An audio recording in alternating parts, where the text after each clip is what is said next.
නැත් එපා. මේ දෙකෙන්ම පාඩම් දෙකක් තියෙනවා. මොකද අනිත් අයගේ දේවල් ගන්නකොට අනිත් අයගෙන් යැපෙනකොට දැනගෙන ඉන්න කවදා හරි කතා අහන්න වෙන බවන්න පළවෙනි පාඩම. අනිත් පාර්ශවයටනේ. කරන එක්කෙනාට නෙවෙයි අනිත් පාර්ශවයට. එකට ඇසුරු කරනකොට ළඟට ගන්නකොට මතක තියාගන්න කවදා හරි මෙයාගෙන් මට අනතුරක් වෙන්නත් පුළුවන්.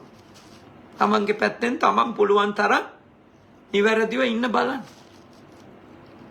කොතන ගිහිල්ලා කිව්වත් මොන දේවල් කිව්වත් තමන්ගේ පැත්තෙන් තමන්ගේ නිර්වාද්‍ය බව හෘදය සාක්ෂියට එකඟව පෙන්වන්න පුළුවන් මට්ටමට ඉන්න.